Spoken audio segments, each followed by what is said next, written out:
So, welcome everyone. For those of you who don't know me, my name is Kate Mueller. I am the Chief Product Owl and Resident Cheesemonger here at KnowledgeOwl.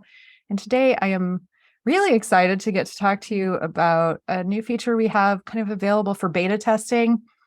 It's called the Customized Text tool. So, since it's a tool, it lives in this menu. You'll see we've got a nice little beta thing here so that you know that it's still a bit of a work in progress. And what this feature really does is in your live knowledge base, there are a bunch of places that we insert what has historically been static text. This is partially for navigation, table of contents, search, pretty much any place that there's a placeholder of some kind. We have always sort of hard-coded what that text was. And in the past, you had to generally write JavaScript to be able to overwrite that text, which is awkward for everyone. And sometimes you just want to be able to edit a placeholder, and you don't want to have to write a script to do that.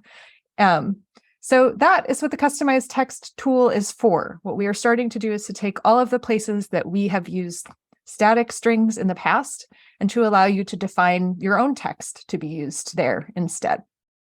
For this initial release, our beta release, we only really covered 2 areas of the knowledge base, but they are 2 places that we've had a lot of requests for text customization. So we hope that they're useful out of the box for you.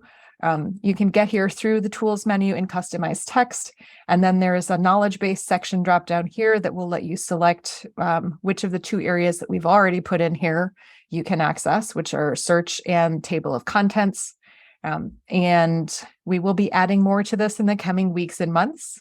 So one of the things we're interested in is if there's a text string that's not included here that you really want to be able to customize, please hop into this feedback survey at the link in the top and let us know what that is, because it might help us build it into the feature a little bit faster if we know what people are most interested in. So once you've selected a knowledge base section, you can find the text that you want to update. I will say the easiest way to do this is to take a look at your live knowledge base and see what the text string is that you're most interested in changing, and then looking for it here. What we've provided is the default text string, which is what should be appearing in your knowledge base currently, as well as a description. I can tell you that these descriptions were fairly hard to write, so this is still a bit of a work in progress. So if there's anything here that feels particularly unclear to you, and you're not able to find the text that you need, that would also be really amazing beta feedback for us to have. But once you find the text string that you want to replace, hit the gear cog in this actions section, and you can put in whatever text string you want. So search bar placeholders are a pretty common one. Maybe I'll replace search for articles with search for resources. Once I hit update text string, I can come out here to my live knowledge base and refresh, and you'll see that the text string that I've entered has now replaced the text that was in the knowledge base. So these should be more or less fairly instantaneous changes. You should only have to refresh the knowledge base in order to see those changes take place and go live. If you decide that you don't like a thing, you can click the gear cog icon to come in and re-edit it, or you can click the little trash can to get rid of your customized text string and go back to whatever the default text string was. There's not a lot to these pages. I feel like the walkthrough on this is going to be nice and fast. There are a few of these strings, particularly with search, that you will only see if you have certain settings enabled in your knowledge base. So a lot of these have to do with category filters. Those will only show up if you have in your search settings the options to allow readers to filter searches by top level category or second level category checked. If you don't have those boxes checked, those text strings will have really no meaning to you.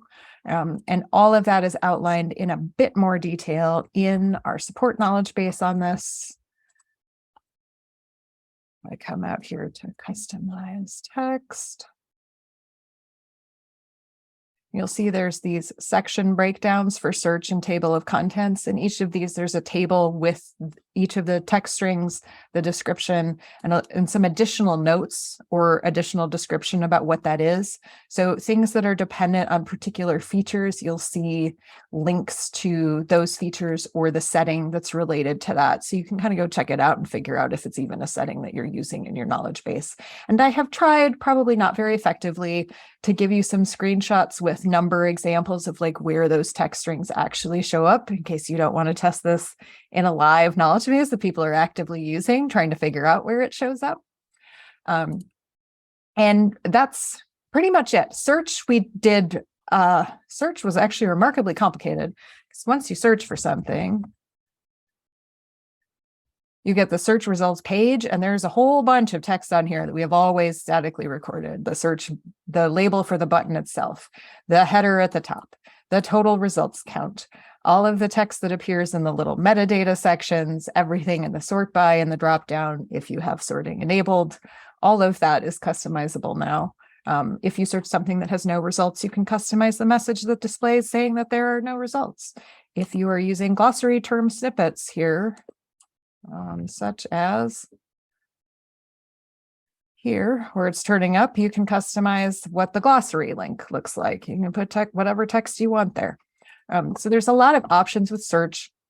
The table of contents stuff is a bit more limited. There's not a lot of places that we put default text here. This includes both the actual table of contents as well as what we use as the home link in the breadcrumb. So this will cover things like if you have a home link in your table of contents, you can change what you call home. Maybe you want to call it the nest. I don't know. You can replace that. You can relabel what the glossary is called here. If you have full PDF download enabled, you can change what that link looks like. And then the breadcrumb is the piece that shows up here. So we give you the option to customize home to something else so that it will match whatever you've put into your table of contents. And that's pretty much it on the feature walkthrough. So let me stop recording. For those of you watching the recording, please check out the feature. Please send us your feedback on what you find most interesting. If there's anything that's super confusing, if there's a field that you would really love to be able to customize text on, we want to hear about it.